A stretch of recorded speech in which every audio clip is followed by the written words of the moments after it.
for making Saints Central your black and gold home for the New Orleans Saints.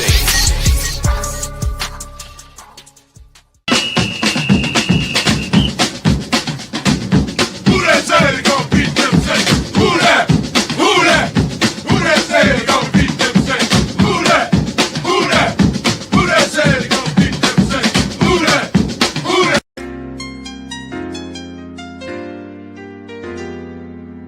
Yeah. Boogie like Benson, I'm a who that. I'm a who that. Long as I'm living, I'm a who that. Lose or winning, I'm a who that. Sports coma, yeah, this is where we do that. Where we do that, where we do that, where we do that, where we do that, where we do that. Boogie like Benson, I'm a who that. I'm a who that. Sports coma, this is where we do that. Where we do that. Welcome, welcome, welcome. Somebody please better help. Running this thing like elf. Thank God every day I'm not a felt. Go to YouTube live with Big Q and the guys. If you ain't ride or die, the bandwagon get flipped. Been marching in, that was way for the ring. I was yelling out your shame for the championship. Bucking on town, duck down. Falcons, pluck, get shut down. Panthers ain't much touchdown. The vision really belong to us now. So much hate on the Saints, you can probably tell. Ever since Bounty Gate hit the NFL, when things seem fishy, then you probably smell the crooked referees on Roger Goodell. Yeah, probably like this, and I'm a who that. Every day I'm living, I'm a who that. Lose or winning, I'm a who that. This is sports coma, this is where we do that. Where we do that, where we do that, where we do that, where we do that, where we do that. Boogie like this, and I'm a who that. This is sports coma, this is where we do that. You're listening to the Sports Coma with Big Q and the guys on the PRO Media Network.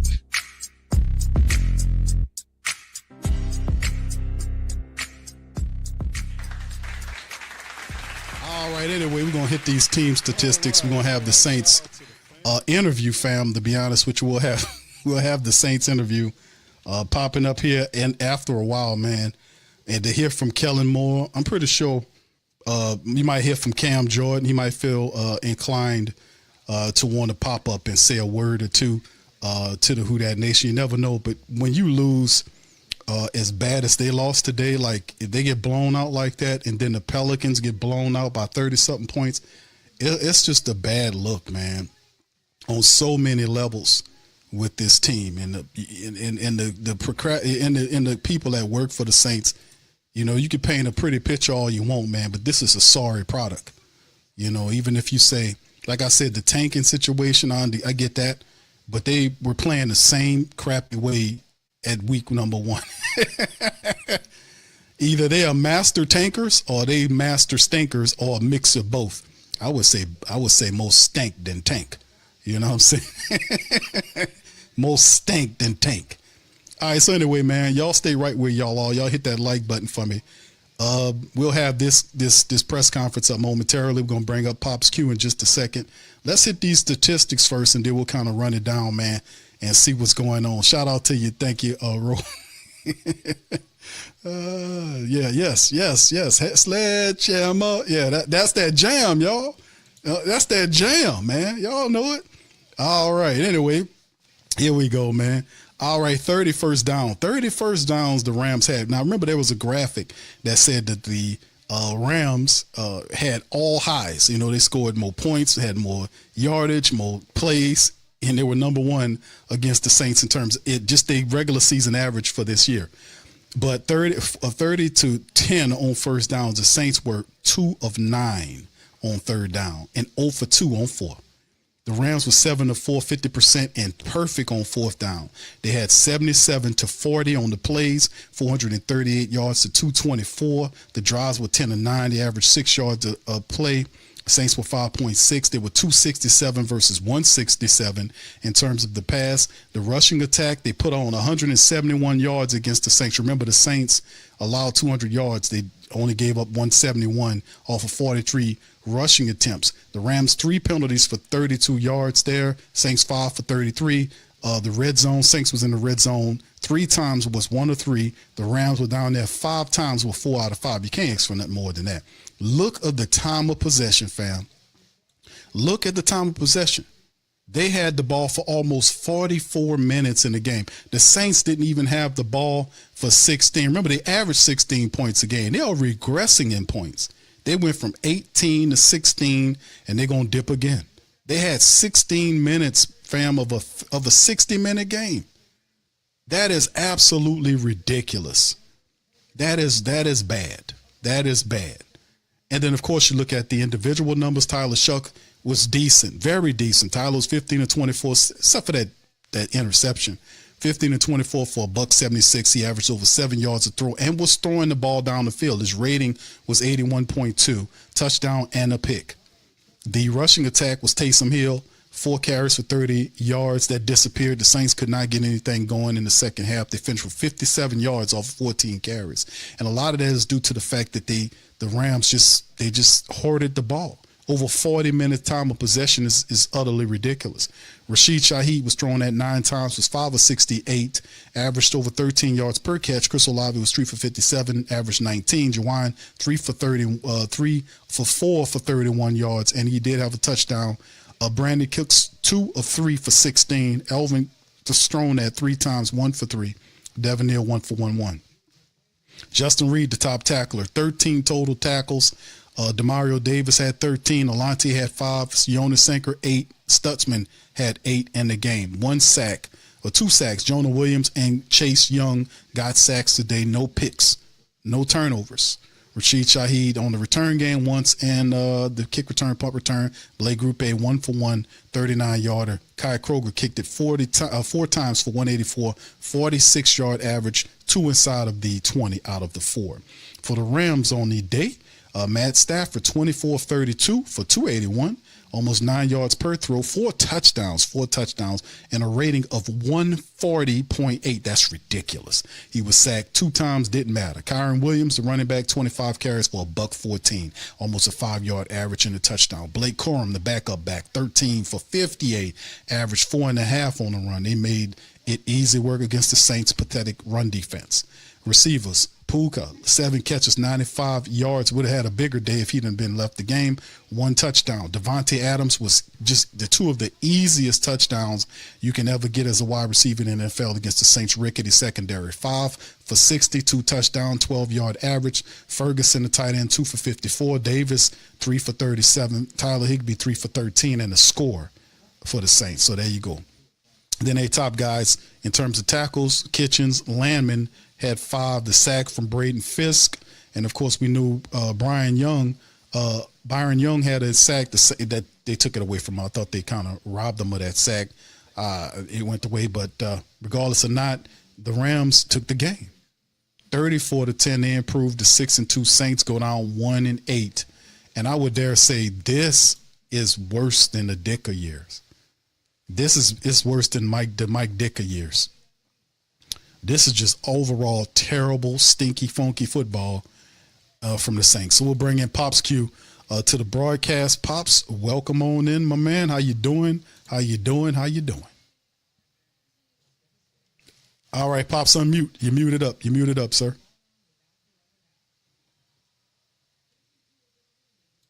Unmute, Pops. There we go. There you go. All right. Welcome on. How you doing, Pop? I'm doing all right, son. I'm just sitting up here listening at you describe how well our Saints played. Bad, Pops. You heard the Pelicans lost today, too. It was putrid, as a matter of fact. I mean, the fact that the offense couldn't get anything going, but they seem to run the same plays over and over. Like I told you last week, they're too predictable. And teams are playing them for that. You know, they're too predictable. They want to run, pass. You got to open your offense up. I don't know why they're afraid to open the offense up. Try some gadget plays. Work on something different to change the narrative of the situation, because teams are figuring you out, and that's what they're losing at. They're losing at what the teams are figuring out against them.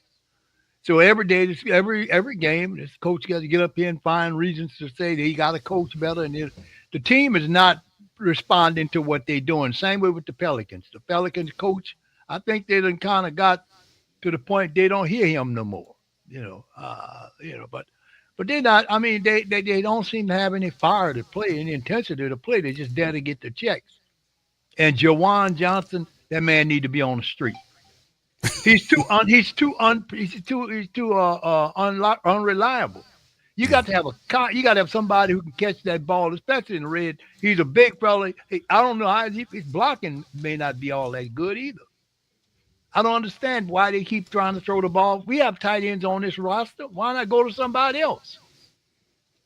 They paying him $10 million a season, Pops. He making over $30 million over the next 3 years. So I guess they're trying to get some of their money back some kind of way. I don't know. It don't seem like it's working because every time you look around, we can't count on him. He's not reliable to be a catcher, a pass catcher. He's too inconsistent. He's got stones for hands, so he can't catch the ball. He got stone hands. You got to be able to catch the ball. There's only limited opportunities in the game for you to excel, and he's not doing that. I don't like the fact that they go down the field only once or twice the game. They don't stretch the defense, and teams are playing them for it. The guys who should be watching the Saints wideouts, if they release them down the field, they can play up inside, and they can rush the passer. And they've been playing them for it. Tampa did it to them last week. The Rams did it to them this week. And then the next team coming here, you're going to do it to them when they come here. You have to change the narrative. They're not changing that. I don't know who the offensive coordinator is not making. But let's come up with some plays that we can talk to our players about. You know what I'm saying? And maybe make see if we can come up with some different type gadget plays. I mean, if you're going to put Taysom in there, give him something different to do instead of just being a runner. He can throw the ball a little bit. He can throw but they got to open up the offense more. The offense is stuck. And as long as it's stuck, and these defenses are smart enough to figure him out and figure this out. That's why we're sitting up here at 1-8, and we ain't gonna be winning pretty soon. We ain't gonna be winning too much more. Even Carolina won. They were at the bottom. Even they won. We're the only ones still stuck at one win.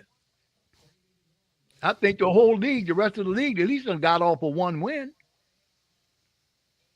Yeah, it's an unmitigated disaster to put it mildly, Pops. I mean, it just sucks. It's terrible. It's terrible for what we watch and dealing with the Saints. And what do you say to some of the family members saying, yeah, Q, they tanking? What would you say to the family members? I addressed it already, but you give your take, Pops, on what would you say to the family members that are saying, yeah, Q, they look this bad because they tanking? What would be your response to that? It's a combination of several things. The number one thing is they don't have the players the team doesn't have heart. They are going out there and they're just going through the motions. I believe they tanking. They ain't got no choice. They just don't have the talent. The talent when Moore got here, he didn't have really a lot of talent to work with. I mean, look how on the fumble Kamara made. When Kamara was going down, Kamara should have had both hands. I noticed that when the Rams ball carriers got tackled, they made sure they had both hands wrapped around the ball when they were dropped. Kamara, he was trying to run through traffic, and he had the ball in one hand because they put it on screen. I'm looking at this, and the guy just reached in there and punched the ball out. He was still trying to fall forward, and the guy knocked the ball out. And the ball was right there by him for a few seconds, and he reached at it like a chicken trying to claw at it, and his claw missed. And the Rams fell on the ball and recovered it. But see, they don't have no heart. They don't have any heart. You got to have heart to want to be a winner. The coach can't teach you how to be a winner. That's something that you must have inside of you. They need to hold a team meeting. They don't have that no more. Even though when they were winning, they had team meetings without the coach being there. You see what I'm saying, son? They had team meetings. Right. They just get together, and then they said, well, let's try to see if we can do to iron this out. This team has no leadership, and guys are just going through the motions. And it's really getting to be a sad situation to watch. Yeah, you ain't kidding, Pops. This is some of the worst football I ever seen since the Dicker years. I'm gonna skip right past the Haslett time because we did a little win in there. But last time I seen this type of foolishness, I mean the missed tackles, The fact that they show no outward signs of frustration at all, like they totally cool with what's going on. Even if the tanking philosophy don't have nothing to do with the players on the field, they're getting paid to do a job. That's right. You see what I'm saying? Yeah. That might be a philosophy for Mickey Loomis and the head coaches, but that has nothing to do with the players on the field. Tanking doesn't benefit some of these guys on 1-year deals and trying to prove themselves to an NFL team. So that don't factor in there. It shouldn't anyway. But the reality that I see from the New Orleans Saints is that they some of the leadership, I'm talking about on the field, have checked out. Demario Davis has checked out. These guys have checked out. These guys missed tackles. They missed so many tackles in this game. Like the line, them getting pushed off the line, there were very few adjustments. They deactivated 2 really big interior defensive linemen that could have helped stop them from running on them. They gave up 171 yards today.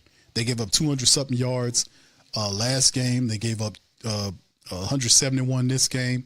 The offense, the offense were out three and outs all first quarter. They got 1 score there. Couldn't come into the second half and keep it going. They had an opportunity to turn the ball over.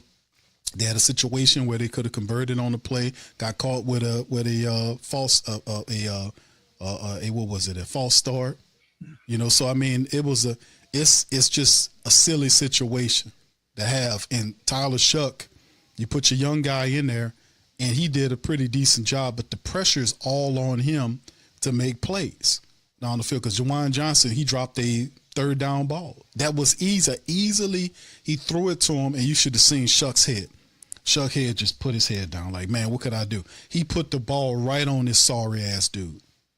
He put it right on him. At every game, this guy going to have these plays where he drops passes, he's just not good enough. He's not a guy that you want to pay $10 million to, and he's not a security blanket for nobody. He's not a security blanket for Tyler Shough or any quarterback. He's just not. So, I mean, in the end, I know that Tuesday is the trade deadline that's coming up for the Saints, and we expected some activity. A couple of players. It might be 2 or 3 guys traded from the Saints. I wouldn't be surprised if it's 4 guys. Whether it's Pete Werner should be a guy that's going. Cesar Ruiz should be gone. Juwan Johnson should be traded. Send him to Peyton. Let Peyton do something with him. I mean, some of these guys need to be gone. Cesar Ruiz needs, Penning. These guys need to be gone because until you address the center of the offensive line and build from the inside out, you're not going to win in the NFL. You cannot put all that pressure on your quarterback to make plays, and you can't even run the ball effectively. Most of the Saints' yardage came on a Taysom Hill play, Pops. When he broke through the line and got like 29-yard run. That's the most of the running plays. You remove that play, nothing else is going on there. So it's ridiculous, man. But, so from your perspective, Pops, like watching this kind of stuff going forward, and I don't know who they play next. I don't give a damn who they play next, to be honest with you right now. I'm just because it's not competitive at all. What do you need to do if you're the Saints to get some type of competitiveness out of this team and them to show some effort and some courage and some passion? What do you got to do if you Mr. Tifus? I mean, Kellen Moore, head coach Kellen Moore. What do you got to do to do something to get this team to play with a competitive? Even if they lose the game, the effort has to be there. How do you get them to play with effort, Pops? Break that down. The coach got to get mad. One thing, he's got to get mad. He can't continuously set up Kellen there Moore? and look at that. He got to get mad. I know he missed a night guy. I said it before, but his team is getting waxed every game. I mean, this was a wax. They got their ass kicked. And it's been like that. It was like that with Tampa last week. It's been like that almost the entire season. You're getting waxed, getting beaten out by guys who's not playing hard enough. They're not playing hard enough. You gotta be able to stop them teams. The tackling has been poor. I've seen guys spinning out of weak tackles and picking up extra yardage when they should have been stopped. Soon the first guy gets to him, they got to be taught. Whoever gets to that guy first, they got to stop him and put him down. Don't let him spin out your tackle. Reach up there and grab the man. Tackle somebody. Like Jim Moore used to say, Jim Moore used to pour oil on those guys. He said, tackle somebody. Don't let them just run over you like you ain't there. And we see that. We've been seeing that all season. But Kellen, he's not addressing. He's not mad. You don't get mad. You got to get mad with these guys because they got some talent on the team. I mean, for guys dropping, and then the trade rumors all around. I mean, they may have to get some of these guys. They're probably going to end up tanking the season, or it's on the way to being tanked because they're not going to win nothing like that right now. I mean, half the season is almost over. All they can do is try to win a few games before everything goes out, and then the guys that do their evaluation, and when they do the evaluation, see the pieces. I would start with that offensive line because you can't win on passing alone in the NFL. You have to have a running game, and that was proven today. I mean, the Rams and I expected that. The Rams are too good of a team. I expected them to lose to the Rams, but I didn't expect them to lose the way they did. It seemed like there was a lot of. I mean, I don't know if Alvin Kamara wants to get traded. If he wants to get traded, just come out and say it. Don't sit out there and turn the ball over. You know, you're a running back. He's been in this league for a long time. Why do you want to run the ball? And then when you're getting tackled, you're trying to make extra yards. Why don't you wrap the ball up so a guy don't come from behind you and punch the ball out and you're holding it without putting a double hand on it to your knee? Because if your knee gets down, then the play stops. But if you're still up and they're trying to hold you, the guy just reached in and knocked the ball out. And then the ball came out, it was right by you. Why you didn't grab it? He knew that ball was out of his hand. All they had to do was reach over there and grab it because it didn't go that far. It was right within hand grabs. All they had to do was reach out and grab it, pull it back in. It'd have been okay. But he let it go. He reached for it, and he wasn't fast enough, or he was lazy, and the guy got it. So the turnover. Well, you putting your defense back out on the field. The only way you stop that Kellen, he's going to have to, whatever his name is, Moore, he's going to have to get in there and get mad. You got to get mad. Like in the old basketball days, the Lakers and the Celtics and those guys, when they was losing, getting it behind wax, after a while, the key player would step up, and get mad. Hey, what we can do, let's just turn this thing around. Everybody hold your spot. Hold your water. Yeah, hold your water. Yeah, because they're not playing with passion. They don't care. They're getting their check now. See, the game's over. They get their little game check. That's right. They'll pick them up. They'll pick them game checks up before they'll be deposited in their account before they get home. After they come from the end of the game, and it's a sad state of affairs because people pay too much money for season tickets and people who actually buying the tickets. It's too much.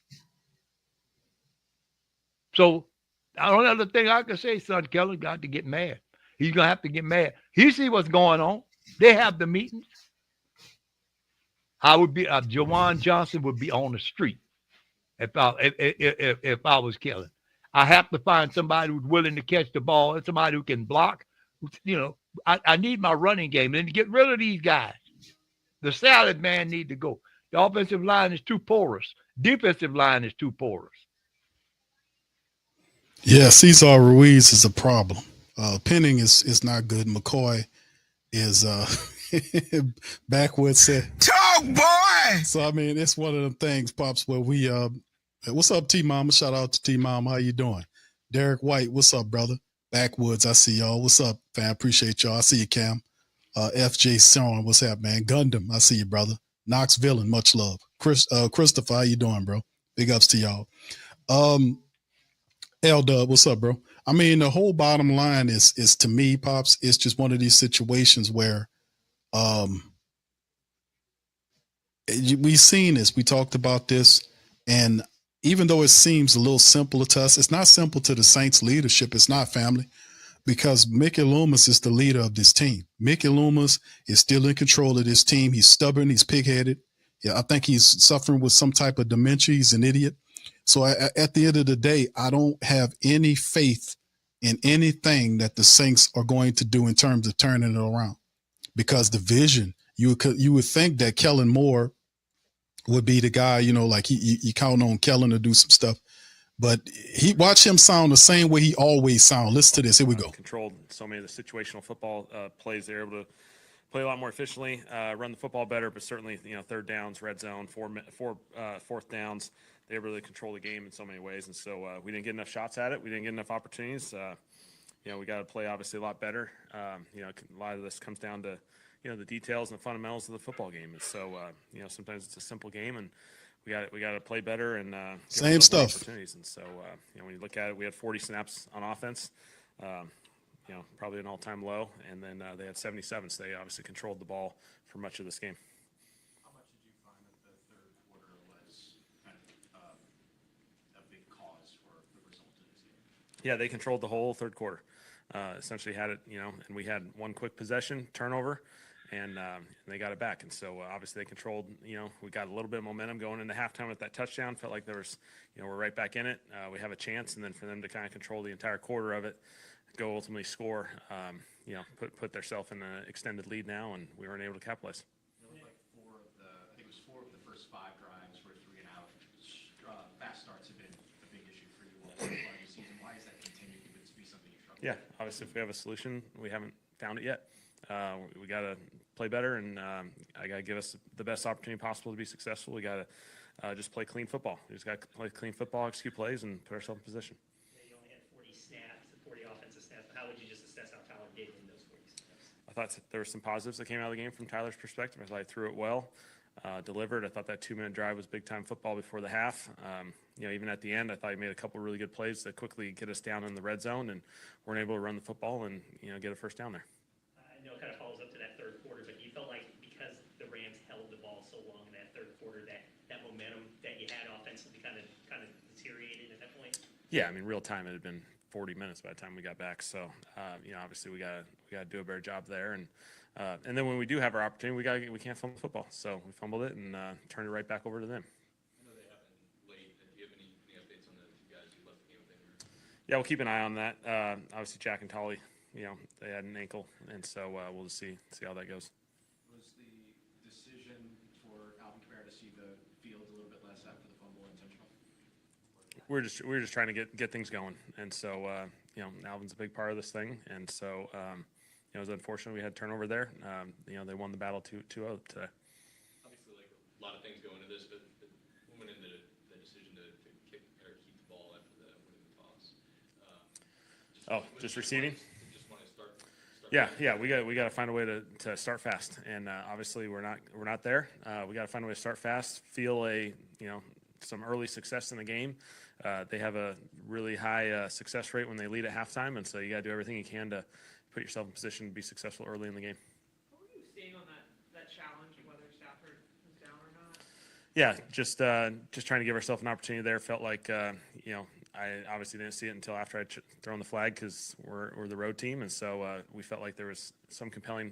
It was quick, and so we made a decision to see if we can steal a possession there, which would have been a huge opportunity, early in the third. Do you have someone you consult with on those challenges, or Yeah. is it mostly just? No, it's upstairs. Yeah, upstairs. They're obviously looking at it, and we understand there's risk associated with those things too. What was the explanation on the, I think it was Blake Corum, the ball came out, Cam came up with it, but did they roll him down? Like, Yeah, they said he was down. Tom, what are some things you hope to build on in terms of how Tyler played today moving forward? Yeah, I thought, I think operationally, I felt like he was very, very calm. He executed at a pretty high level. I thought he handled some adverse situations really well, which is obviously a positive going into these situations. He didn't let those other factors impact his play. I thought, even his turnover, he's at least, he was a fourth down. He's trying to give us a shot. Outside of that, I felt like, he was executing the plays. And, I thought there was a great sequence there when he made, a few plays really quickly in the fourth quarter, completion. We got right down the field, and, we just weren't able to run the football there. Kellen, from your perspective, why was it so difficult today to get Matthew Stafford out of him? Because he was able to kind of put together drives and move that offense. Yeah, they had a really good balanced offense. I thought they were able to, run the football, and pass the football and play in those mixed downs. And so when you look at it, they had a lot of control of the game because of that. They were able to, run the football, create the play action opportunities, play in positive third down situations, and we weren't able to get the rush and the obvious passing ones. Was that sequence? I think it was 3 straight plays. You had Taysom lining up at quarterback with Tyler on the field. Was that by design, or was it kind of after that big run to start? had a package available, anticipated staying with Taysom for a few plays, and we had that available. He's, it's I felt like Taysom gave us a little bit of something there in the run game, which was a positive, and gave us some positive things out of that. What was the challenge today on the defensive side when it came to the sort of those play action rollouts to the tight end underneath? That seemed like something that came up a few times. Yep, eyes, details and fundamentals. They do a great job of running the football and then marrying the action game off it, and we got to stick with our assignments and eyes within that. You obviously have a run fit, but you got a coverage responsibility as well, and so it's a stressor. It's challenging. There's nothing easy about it, but they had a lot of success because of it. I know we kind of ask this every week, but the mood after a loss like this in that locker room, right? Yeah, it's always tough. These guys put everything they can into each and every week in an NFL football game, and there's a lot that goes into it, a lot that emotionally, physically that they pour into this, and it's challenging. We're going through a challenging storm, and we face some adversity, and we got to keep pushing. We got to keep pushing together. I think that's the thing. I love that these guys keep battling. This is going to be one of those. You get through this storm, you're going to tell one heck of a story, and but we got to get there, and so we're not there yet. We got to keep getting better. Got to keep finding ways to narrow the margins and give ourselves the best opportunity to be successful. Is this a difficult game to evaluate, Tyler, just because of the low number of snaps? I mean, it's going to be a great opportunity. It's first start in the NFL. Certainly there were some positives in there. Thought he handled himself well, and so we didn't get enough opportunities to compete. You guys knew coming in the Rams had a formidable pass rush. How do you think Tyler handled that? Specifically, some of the movement he showed and being able to get out of the pocket. Thought some of his off-schedule stuff was a positive. I thought he handled himself well, stepped up in the pocket. I think that's always the biggest challenge for young quarterbacks, to step up, not step out and go behind the rush, because that's where these guys are going to chase you down quickly. Thought he had some really good step-ups and kept his eyes downfield. And so certainly that's a really tough pass rush, but I thought he did some good things. Thanks, All right, thanks, guys. All right, that was Kellen Moore. Man, listen, I didn't learn anything. I'm gonna just be honest, but I ain't learned a damn thing from what he said. And listen, I like Kellen Moore, but when you lose like this, I need to hear some answers here. And all I heard was the same garbage that he's been saying for the last several weeks. We got to do this. We got to do that. And that's after weeks of these people supposedly practicing. What are these people doing at practice where they come out here and look like this week after week? This is week after week. Like I said, fam, tanking it could be something tied to the tanking thing now, but that's at a high level. That don't have nothing to do with the players on the field who need to earn checks to stay. That don't guarantee some of these guys a paycheck. So they still have to show up and show out. But it's an effort thing. Like, even if the Rams are more talented than you are, it's still an effort thing. It's still an effort thing. You still have to go out and perform. You see? And drop passes, missed tackles, like the Saints defense shows no heart. But yet, watch next week, these same repeat offenders, like I keep telling y'all about, we keep talking about repeat offending. The tape is your best weapon. The tape shows you who's making mistakes over and over again, family. It does. We do it on Patreon every week, Tuesday. We break down the tape, and I show you the repeat offenders. There's a repeat offenders list. Cesar Ruiz is on there. Trevor Penning is on there. Rashid Shaheed is becoming a part of that. Juwan Johnson's always on that list because Juwan Johnson doesn't take his job seriously enough. If the Saints are paying this man $10 million over the next $10 million, not a year for the next 3 years, that's $30 million that the Saints are paying this guy to drop passes. He misses blocks all the time. He misses blocks. It's just a sad scenario. But here's Tyler. Let's hear what Shough got to say, fam. Here's Tyler Shough. But just proud of the way we kind of fought throughout the whole game. We didn't get a lot of opportunities, and when we had them, we didn't take advantage of them to the best of our ability. I think starting fast was something we tried to emphasize. We just didn't get it done there. And obviously, you start behind the eight ball, it's tough to come back with against that team. You know, they ran the ball, they controlled the clock really well. I think we only had 3 plays in the third quarter, and so just tough from that aspect. But we'll kind of learn from it. We got to keep getting better, and we'll get back to it.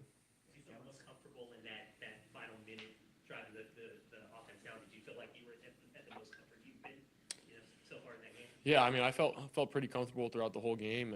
Just seeing everything wise, they had some big stops on those third downs and a couple of short yardages, and that were tough to just tough for us. We got to be able to execute in those moments and keep the chains moving. But yeah, I think when we were playing fast, operating wise, all that stuff, felt really good. But at the end of the day, it wasn't good enough. So. Do you feel that momentum was kind of just with the Rams holding the ball so long in the third quarter? Did you feel like that momentum you had built up at the end of the first half kind of dissipated because you were waiting so long to get that on the field? Yeah, I mean, they had a 10-minute drive or whatever it was. So that, obviously you got to, I was doing everything that we could and keeping the guys juiced up as much as we could throughout that whole time, and got to stay ready. And at the end of the day, just didn't get it done. But kudos to them; they're a really good team. Just holding on to the ball, operating, driving. But at the end of the day, we got to be better as an offense when we get those ops. So starts from me, and we'll continue to get better. It seems like there's been a lot of times this season where it's like a 3rd and 6 play, and you're making like a 5-yard catch or like a lot of stuff short of the sticks. Is that just some of the options that you're looking for aren't there beyond the sticks, or how would you kind of?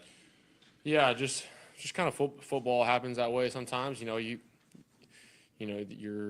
I think operation wise, everything that you're looking for, it's right there. You just come up, that much short, and whether that's, I don't know if that's on anybody other than they just made a good play right at the sticks, and we just got to find a way to get past it, and as a whole unit, But yeah, I think we'll look at it and see how we can kind of be better there, because obviously those third downs are crucial, and then fourth downs we got to convert as well. So, yeah, I'm not sure, at least looking at it right now, but I think it sucks when you come short in those moments when it's kind of everything that you were drawing up, and it was right decision, right footwork, right read. But yeah. Can you walk us through the play you stepped up and found Chris Olave?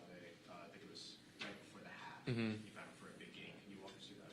Yeah, it was just, they kind of dropped out. In cover 2 there, was looking to throw it to Sheed on the quick, option route, and then just kind of, that was a big emphasis with this pass rush that, scramble drill was going to be alive the whole game. And so stepped up and found him over the middle. It was a really good play by him, just staying alive and getting some yards. So it was good to kind of get explosive there. And, we got to find more ways to kind of extend those plays, find those quick options, but it was really good by him.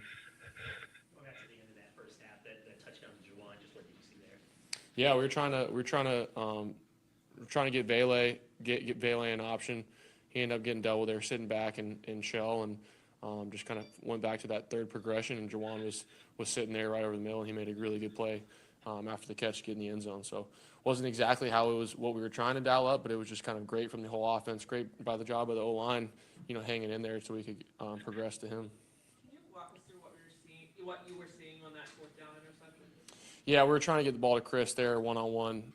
So was really kind of selling out there for that. We had a route dialed up for him, reset back, and then it was the under to Taysom was probably what I could have ripped. Ended up losing sight of him, and 4th down, I just got to get out of my hand. So I wasn't, can't end that drive with a sack. So I was just trying to give Sheed a chance, and he made a good play on it. You were able to get some completions late and kind of get into a rhythm. Is that something that you can kind of build on moving forward in terms of that kind of feeling? Yeah, 100%. I think operation-wise, was feeling good the whole time. We just were short on a couple third downs early on, and didn't get a lot of opportunities. We only had 40 plays, and that's on all of us. So it was good to kind of get in a rhythm there, and we just got to find a way to finish those drives. What was your mindset coming into today? I mean, you had a whole week to practice. Were you feeling good coming into the game? Any nerves for your first start or anything like that? No, I think it was just good to get out there and operate, and just kind of, that was my whole mindset. It was just, it's a football game, what a great opportunity to go against a great team, and obviously somebody who I looked up, to growing up in Stafford. But for me, it was just don't make it bigger than what it is. And I think at the end of the day, just going out there and operating felt really good, but sucks because we didn't capitalize on a lot of it, and we lost. So we're going to keep kind of getting better each week in practice, and it'll kind of stack and can continue to grow. You were asked about the end of the first half a few times, but Mm-hmm. probably getting that first touchdown, like, Mhm. did you feel like you needed that for confidence, or at that point was it just like, okay, that's one, we have a lot more we need to do? Like, kind of what was your Well, I guess a little bit of both. It's obviously great when you score a touchdown, especially to Juwan, who you got some history with. But at the end of the day, it was good to kind of understand that you operate and we kind of get those plays, and it's nothing anything crazy. It's when you're doing your job, that's what we expect. So and we gotta be able to create more of those opportunities. So we'll, like I said before, we got a great opponent in Carolina and a divisional game, and especially to go out there and can kind of stack this week, figure out where we can be better and go operate. So, appreciate you guys. All right.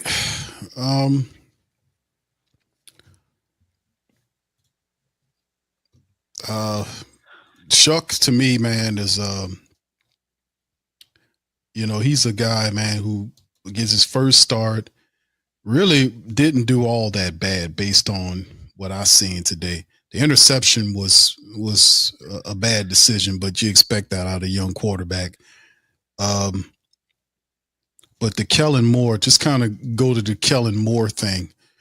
I was looking for or listening to see if I can find that he had any idea of how to fix these situations, and the guy don't have no clue.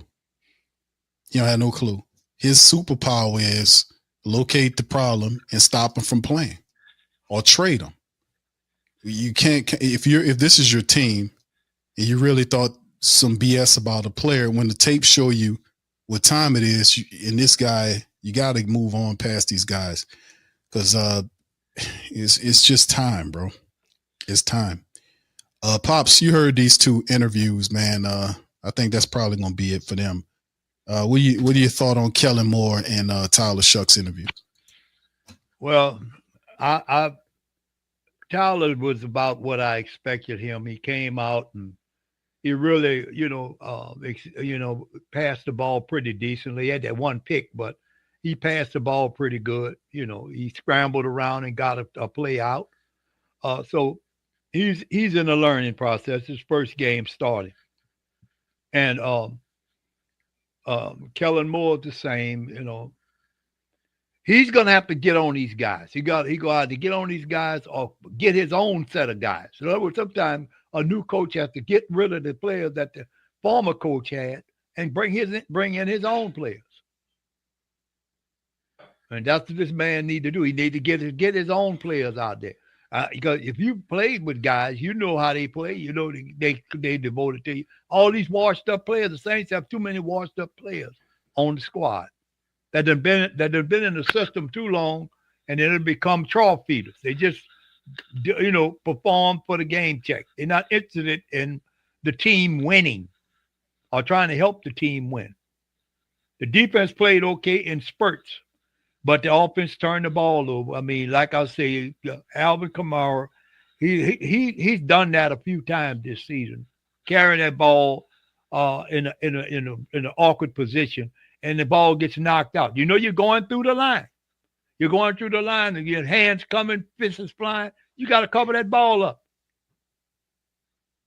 I can understand him trying to get, but he knows how to play when you're running through the gauntlet.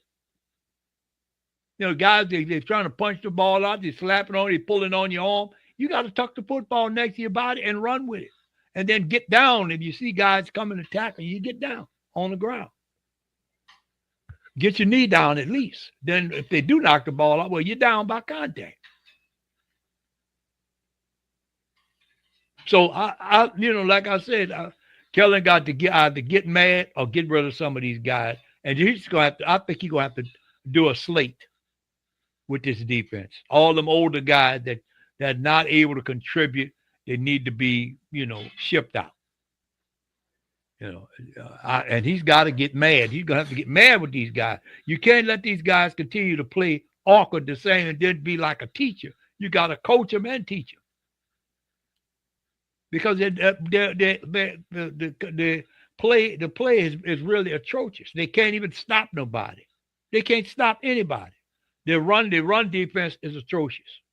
I mean, the Rams run the ball at them and run the ball straight up the guts on outside sweeps. They ran around and picked up guys are unblocked. Plenty of space for guys, those young running backs, fast ones running fast, running the first downs. Every time they caught the ball, they got on the run. They got at least 7, 8 yards. There was a very few times they stopped them with a few yards. They give them a few yards, no less than 5. So until you stop that running game, that needs to be the defensive line need to be addressed as well as the offensive line. And the only way you're gonna do that, Kellen got to get mad to see what these guys can do, or ship them up out of here, and bring some players in that he can work with. Yeah, it's the young players definitely are. I definitely feel that T Mama says some of them give some of them grace. I agree to some of our younger players, the Tylees and the Kelvin Banks Juniors and the Tyler Shoughs and the Spencers and all these type of guys and the Quincy Rileys and Kool-Aid McKinstry's or Crystal Light McKinstry, the Jonas Sankers and all these types, Danny Stutzman's. Yes, these guys are definitely guys I would allow grace, but I'm not. It's people are when you get the money, like we seen Jawan Johnson get. He's the subject every week of something because he doesn't the dirt. Man, it was a bad decision to give him that kind of money. To be honest with you, I don't think he will ever improve more better than what he is right now. He's will always be an inconsistent tight end that drop passes. He got the touchdown today, but when you're close and your quarterback needs you to make a catch on a third down, you can't drop the ball if it hit you dead in your hands and you got on sticky gloves where you're supposed to be able to catch the ball. I mean, that's just to me, it's guys that don't want to show up to the camera. I mean, you seen Tyler came because he had to. He's a starting quarterback. Kellen Moore came because he's the guy. He comes out with a pre-written script of the same stuff he says every week. We got to clean it up. I don't understand how these guys, they practice throughout the entire week and they still come out and they look this trash. They come out and they miss tackles and they do all of the stuff. They're non-competitive and it just stinks. And it's really hard to watch, man. It's sad.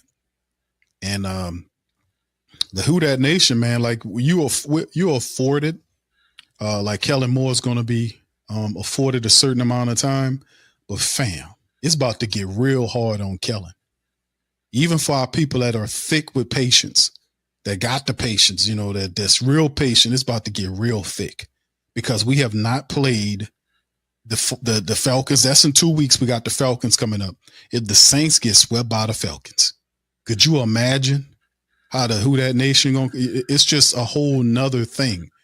We hadn't even played the Falcons yet. The Saints are headed to a 3-win season if they're lucky. They don't have any answers from week to week. There are no answers. Guys are still doing the same things that they've been doing all season. The offense still looks like they don't practice. People are disjointed, don't know where they're supposed to be. There's still not harmony there between, and these guys practice all week. They just didn't call them on today and say, y'all, come on, we're going to play a game. These guys been practicing all week, and this is what they turn into. I mean, it's just how are you rolling these same guys out here and you're getting the same effect, meaning that dude Kellen Moore is not learning anything. I mean, he's not studying the film because the repeat offenders are on film. How you keep rolling these same guys out here if you about change and they're not changing, but you talking about change. It just doesn't make any sense to me, which makes him look like an absolute boob.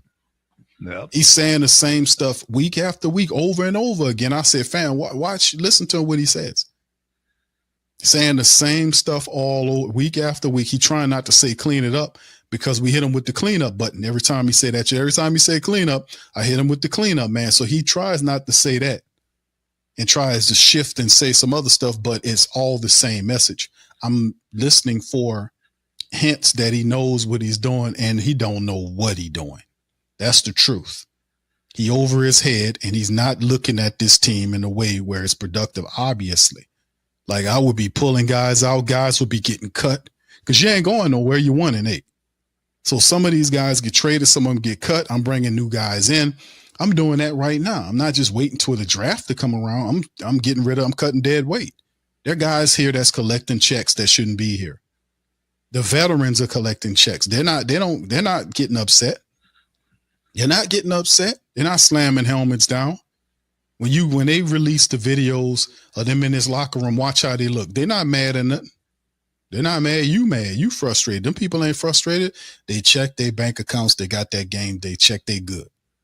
That been going on here for the last 4 years, at least the last 4 years. And I was saying the same scum that was on this team, that's all when they good about collecting checks, is the same trash that's on this team right now. Who not called? They not have Pops mention players only meeting for what? That's DeMario Davis and Cam Jordan. They were supposed to be doing that 5 weeks ago when the team was beginning in the hole. None of them dogs did that because they don't give a damn about that. As long as that check cash, they done already checked out on the team. They done checked out. It's over with.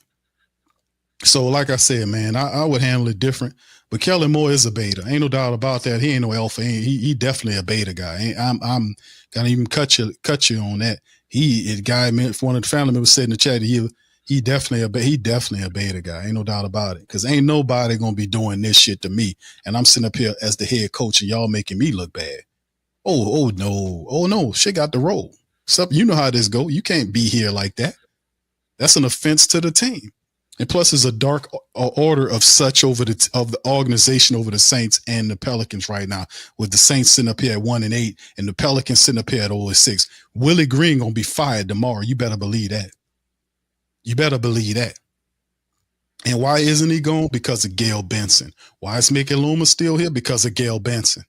Gail Benson don't know what she's doing, and she don't hire the proper help. She's still rolling with these clowns who taking advantage of her that was left over when Tom Benson closed his eyes. These guys they wasn't operating like that when Tom Benson was alive. They wasn't. But all these people care about is enriching themselves and keeping power like Mickey Loomis, sitting up there suffocating the team, been there 20-something odd years and refused to let people become the general manager. And he got a job already as the VP. What sense it makes? What sense it make? It's just one of these things, man. We got to continually to deal with bad leadership here. Now the season is in jeopardy for the Pelicans because Gail would not let them people fire Willie Green because she likes him because he's a nice man. So, I mean, in the end, it's just insufferable dealing with these clowns, man. And then all they want to do is just make money and they don't care about winning. Well, we're going to teach your ass something in a little bit. We're going to show you what time it is. Not going to turn no money over to you and you putting this product out here like this and it's trash. Talking about tanking. Even if they do tank, that do not guarantee success, fam. You still have to take what you tanking for and turn it into something. Look what they doing with the people they got right now. Do you really believe they'll make the proper picks, and not only making the proper picks, but develop them in a way where they'll be successful to the team? Do you really believe that? Or are you just self-soothing right now? Because you need to see something or feel something good from your sports. I understand it. I'm not judging nobody. I'm just saying, let's just keep it all the way funky with it. Let's just be real in our pain. Let's not be delusional in our pain. Let's be real in our pain, right? Let's be real. Are we just doing that and saying that because we self-soothing here, or you really believe that? So, I mean, in the end, man, I just think it's horrible, man. But all I got is y'all. That's what we got. We ain't got a funky ass team that don't want to compete and a bunch of dogs that's check collect that's just keep taking the checks and the money and robbing from the Who Dat Nation and turning out pathetic, nasty ass performances. That's all we got. I disrespect all these people for what they doing because it's wrong. They don't deserve none of that, what they doing right now. They do not deserve it, and y'all know that. This is trash, man. Pops, what's your thoughts before I go into the scores, the last scores for the rest of the game before we cut out? I tend to agree with you. We've got too many. We got too many what I call ass mashers. They're just out there scraping the other way, they're dragging their ass on the ground because they don't want to get hurt, but they see a way to make an easy check. They're not committed to winning. You've got some of them are losers. Some of them are not committed to winning. They're doing just enough to keep the paycheck coming in, but it's not helping the team. There's no help for this team if the players don't believe in what the coaches are doing or trying to win. They're not trying to win. They're trying to go through the season to get those paychecks, and they'll tank the season. They'll get whatever it is, as long as they get their money. And it's time for the team to part ways with them. If Mickey Loomis is responsible for a lot of this stuff, he needs to go. Really, I think he should have been gone a long time ago because he's not helping the team. He's bringing in players because you can't build your team if you're gonna pay low money because good players gonna cost you money. They're gonna cost you. So you want good players, you have to pay for them. And you while giving this guy this Juwan Johnson $40 million and all this kind of crap, then the man doesn't play. He doesn't deserve it. He doesn't catch the ball when it's thrown to him. I don't know where his mind is. He's got the size and the physical size and the body and the hands to catch him, but his mind is just not connected to the football. You got to be connected to what you're doing. You have to be connected to it. That football coming, that's my football, and that's the way I want it. I'm going to take it away from this defensive back. As my football becomes close to my hands, I'm going to catch it. You got to have that mentality. These players don't have that mentality to go after the ball. We're going to struggle with Tyler for a little while. We're going to struggle with him. But if he can maintain the poise that he's made, I don't see and can eliminate the turnovers. I don't see them changing with him for the rest of the season. They're going to let him, they're going to go on. He's going to ride the season on his quarterback that he drafted. Rattler came from the other, what you going to do? You ain't got no choice. You got to go with what you got. You can't put Rattler back in there because he's a turnover machine. You realize how many turnovers he's caused, fumbles, interceptions. We need some quarterbacks to take command of the team and then chew their ass out if they don't do what they're supposed to do. That comes from leadership. Well, Drew Brees had leadership. He was a leader on the field.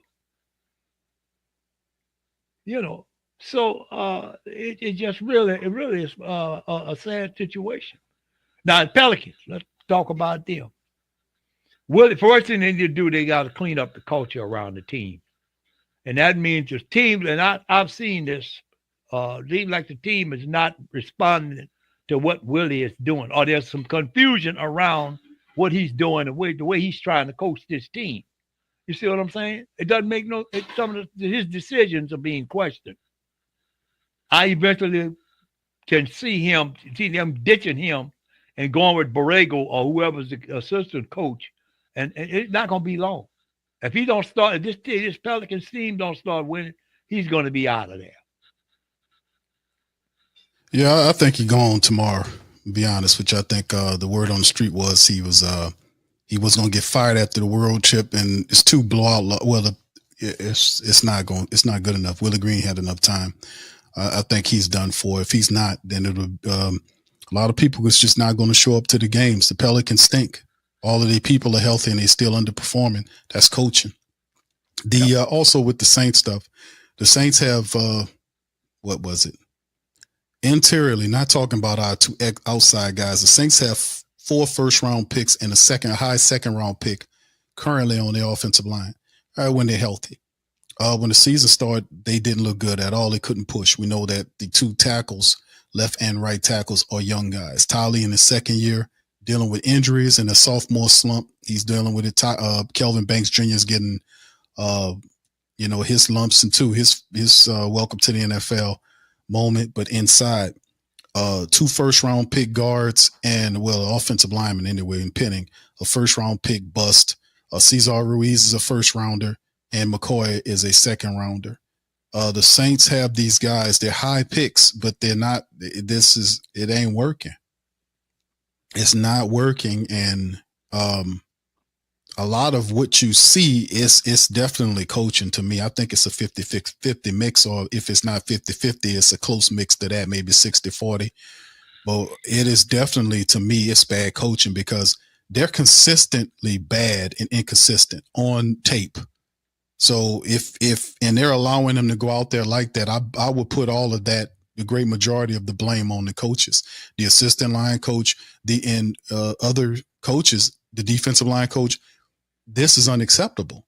This can't happen. Even if they'll say, well, they spent 40 minutes out there before they got the 40 minutes put on them, the long drive in the third. They were getting gutted on the run. So, I mean, it's the defensive line coaches are awful. Their instruction at this point is terrible. It's laughable. But like I said, and we studied all of the film up to this point, and what I've seen based on my research is they play like this all the time. Inconsistent, don't push. That's technique that's being taught by the offensive line coach. A good offensive line coach is telling you just to stand up the light. He's trying to tell you to maul out. And if you don't maul out, then you get took out the game. I need you to play like this to give us a chance. And the offensive line is not there, man. And it's time for them to see that. Cesar Ruiz needs to go. Cesar Ruiz is not going to get any better than what he is right now. He's plateaued. His technique is bad. He's inconsistent. There's plays when he had a guy doubled, then got off the double to block nobody and allowed the guy to split the double. I mean, you won't talk about dumb, bro. But this is a man with 5+ years of NFL experience, and he's still out here doing these same things. Repeat offenders.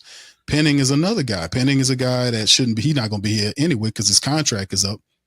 And then McCoy is, like I said, he missed 20-something odd games over the last 4 years. Come on.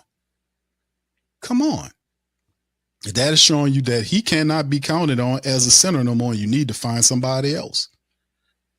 So it's the players, it's the coaching. But like I said, man, before they became a tanking thing, because people say, Q, they're tanking. They wasn't tanking at week 1, and they looked stupid like this. And week 2, week 3, they didn't start tanking until, 2 to 3 weeks ago, when you noticed them start looking really shitty. And really, I don't think it's a tank thing right now. I just think they just dumb and terrible. I mean, you see bad football. This is dumb and terrible and gutless, heartless, punk-ass football that I'm watching from this team. This is a soft, garbage-ass team, man. They don't have no heart, no nothing. These guys supposed to be getting upset. When somebody punch you in the mouth like that, you don't get up smiling. Beta-ass team this is.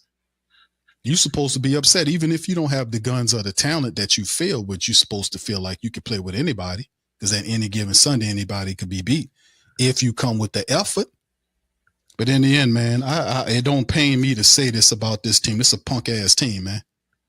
It's a punk-ass team, Pops. Yes, it is. A punk-ass team with a beta male on top of the team sitting up here talking about we got to clean it up, or saying rhetoric similar to that.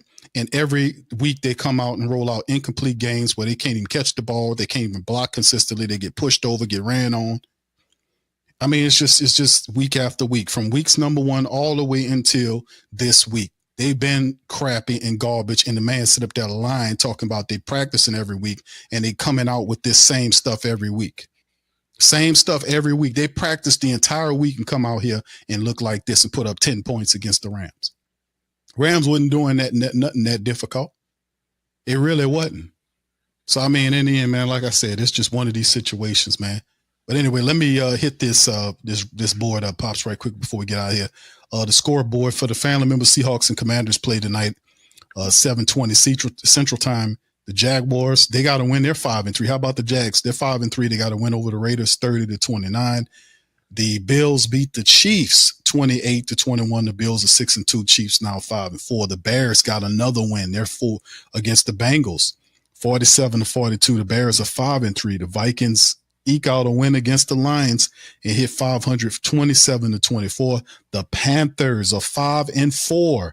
They topped the Packers 16-13. Big win by the Panthers. They get over 500. This is the first time in a while they've been competitive, man. So all that pain, they came around.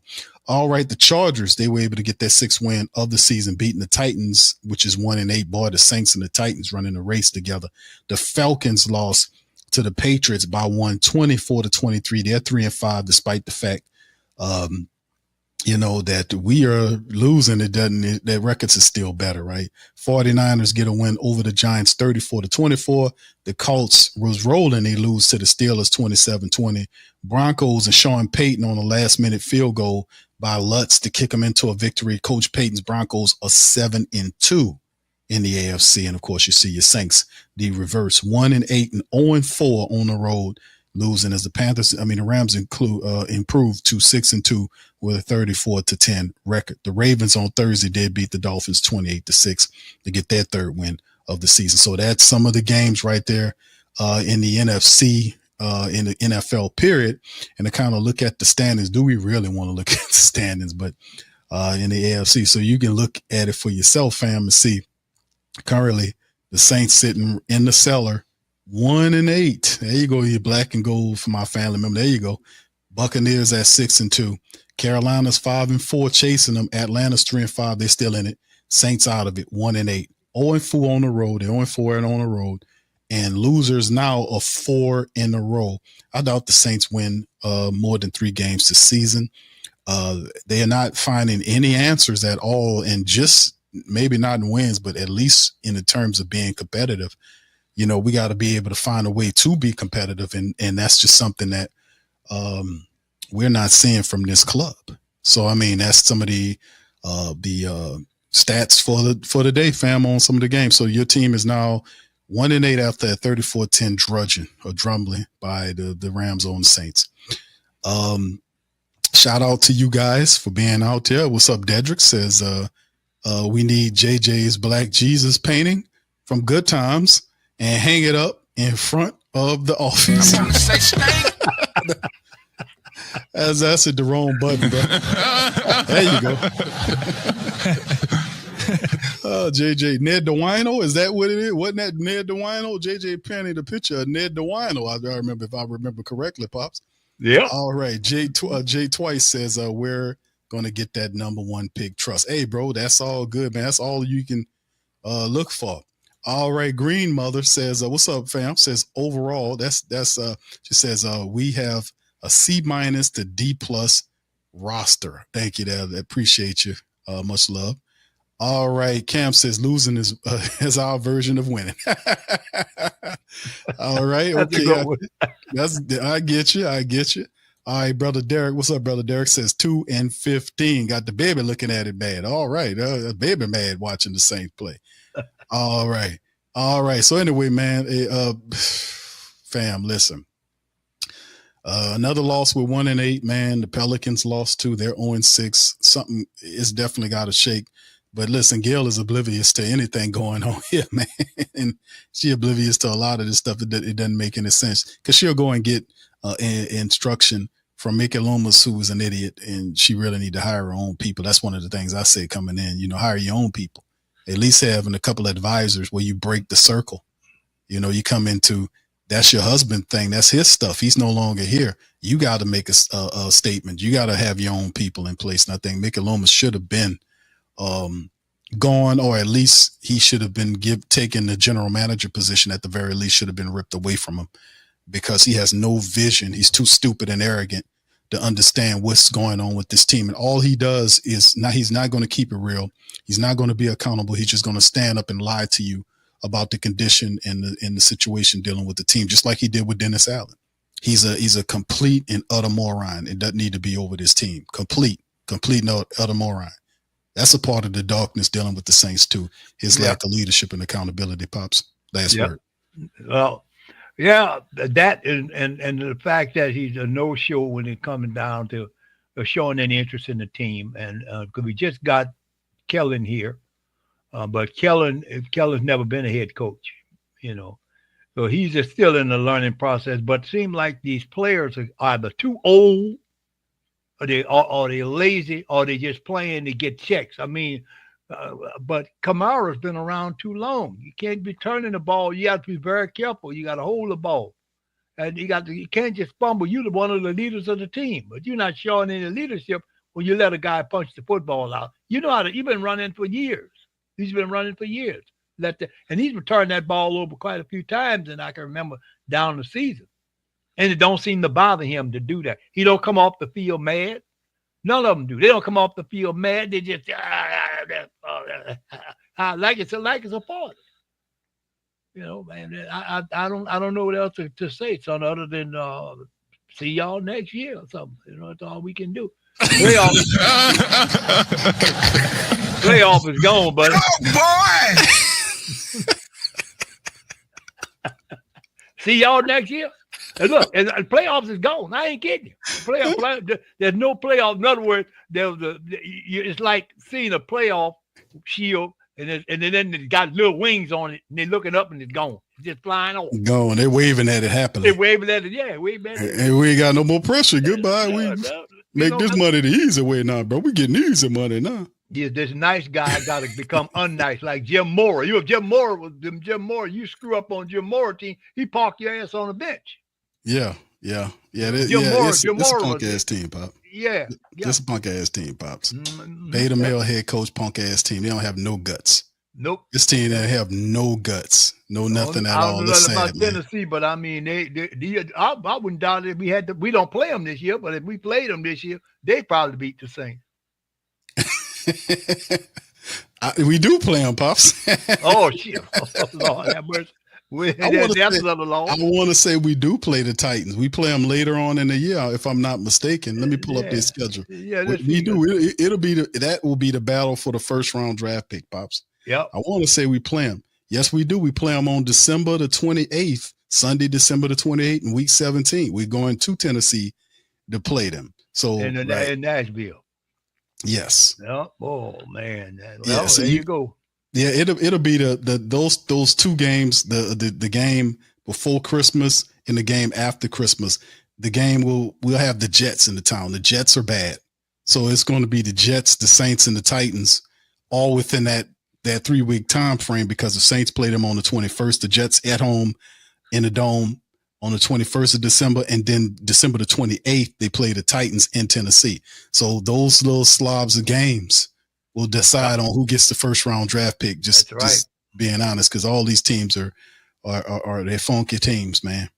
They're really funky. So the next few games, Pops, they got we go to Carolina. We got Carolina next on Sunday, goes back to 12 o'clock. Then we hit the bye week, come back out against Atlanta in the Dome. Mm-hmm. We then travel November the 30th to Miami, then Tampa, December the 7th. Those are 2 road games. Then home against Carolina and the Jets. And then we finish the season out Tennessee and Atlanta. So that's the rest of the games we got right here, man. So 3, 4, 5, 6, 7, 8 games, 9 weeks, including the bye. And speaking of bye, we're going to say bye-bye to you guys. I will holler at you on Monday, man. Y'all do us a service, man. If you're not subscribed to the Coma, check y'all subscription button and make sure it's lit up, because a lot of people don't realize they listen to the show and they're not subscribed. So we're trying to fix that. Hit that subscribe button. It's absolutely free. Your phone will not blow up. I promise you. Your phone will not blow up. You hit that little bell as well to stay in contact with us, man. And we're going to get through this stuff together, man. Saints go down 34-10 to the Rams. They're now 1-8. And we'll be back Monday to kind of go through it on the Monday after broadcast of the show. Until then, I'll let y'all Monday. Much love. Peace. And Who Dat? Yeah. Boogie like Benson, I'm a Who Dat. I'm a Who Dat. Long as I'm living, I'm a Who Dat. Lose or winning, I'm a Who Dat. Sports coma, yeah, this is where we do that. Where we do that, where we do that, where we do that, where we do that, where we do that, Boogie like Benson, I'm a Who Dat. I'm a Who Dat. Sports coma, this is where we do that. Where we do that. Welcome. Somebody please better help. Running this thing like elf. Thank God every day I'm not a felt. Go to YouTube Live with Big Q and the guys. If you ain't ride or die, the bandwagon get flipped. Been marching in, that was way for the ring. I was yelling out your shame for the championship. Fucking on town, duck down. Falcons, pluck, get shut down. Panthers ain't much touchdown. The vision really belong to us now. So much hate on the Saints, you could probably tell. Ever since Bounty Gate hit the NFL, when things seem fishy, then you probably smell the crooked referees or Roger Goodell. Boogie like this, and I'm a Who Dat. Every day I'm living, I'm a Who Dat. Lose or winning, I'm a Who Dat. It's the sports coma, this is where we do that. Where we do that, where we do that, where we do that, where we do that, where we do that. Boogie like this, and I'm a Who Dat.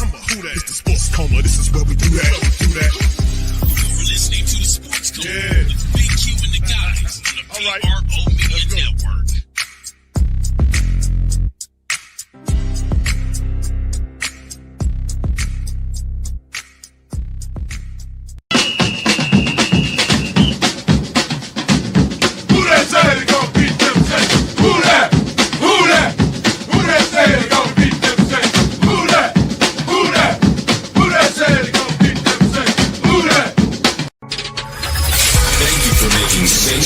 your black and gold home for the New Orleans Saints.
Whether you're catching up on Saints news at Jackson Square, checking Pelicans scores in the Garden District, or staying updated on LSU while grabbing coffee in the French Quarter, there's one place that keeps you connected to everything that matters in our city. From Bourbon Street to the Superdome, from Preservation Hall to the Riverfront, New Orleanians are staying in the know with the whotdatdaily.com.